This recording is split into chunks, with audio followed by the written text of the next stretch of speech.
बघा, आता ही सृष्टी चालवायची आहे त्यांना. हे ऊन, पाऊस, वारा हे असंच चालतंय का हो? आता तुम्ही म्हणाल की हे सगळं आम्ही पाहिलेलं आहे, आम्ही हे सगळं बघितलेलं आहे, पण माझ्या दृष्टिकोनाने एकदा बघा की ही जी सृष्टी आहे, ही जी चालतीये, बघा ना. आता तुम्ही सुद्धा कोणी कुठेतरी जॉब करत असाल, तुम्ही सुद्धा कुठेतरी बिझनेस करत असाल, तुम्ही घरात काम करताय किंवा तुम्ही कुठेतरी म्हणजे शिकताय, तर तुम्ही बघाल 2 दिवस आपण तिथे गेलो नाही, बिझनेसमध्ये गेलो नाही, सुट्टी घेतली, जॉबवर गेलो नाही, सुट्टी घेतली, सगळं कसं मिसमॅनेज होतं. सगळं आपल्याला मॅनेज करावं लागतं. ही एवढी मोठी सृष्टी अशीच चालतीये का हो? नाही, त्याचं मॅनेज करणारा आहे मागे मॅनेजर, सर्व हे सृष्टीचे पालन करता हे आहेत, हे जे हे सृष्टी मॅनेज करतात, ही अशीच नाही मॅनेज होत आहे.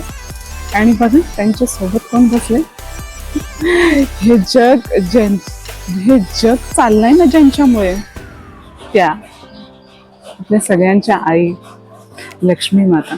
त्यांचं पण एक बघा, खूप सगळेजण म्हणतात, मी असं ऐकलंय की लक्ष्मी खूप चंचल असते, पण तुम्ही बघा कशा ते शांत बसले देवांच्या सोबत. म्हणून असं म्हणतात की आपला जो देवारा असतो ना, त्या देवाऱ्यामध्ये लक्ष्मीची मूर्ती ठेवावी, पण लक्ष्मी नारायणाची मूर्ती ठेवावी, जेणेकरून जी लक्ष्मी चंचल असते, खर्च होते किंवा काय घरात राहत नाही, तर ती राहते घरामध्ये जर लक्ष्मी नारायणाची दोघांची मूर्ती असेल तर.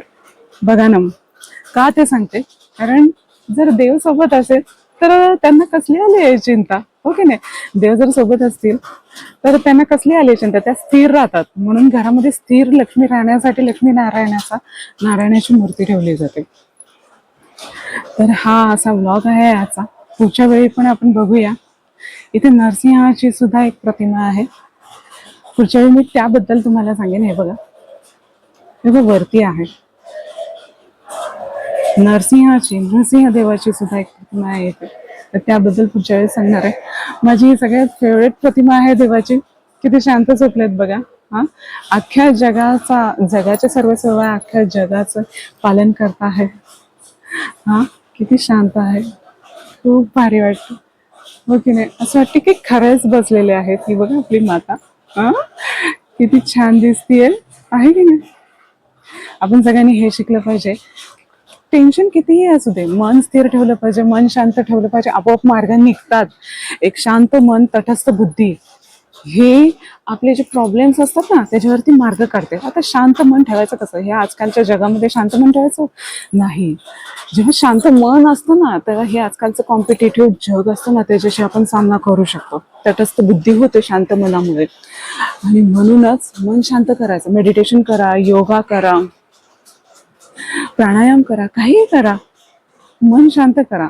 देवाची ही पाऊल वाट आहे, ह्या पाऊल वाटेवरती चाला, खूप छान आहे.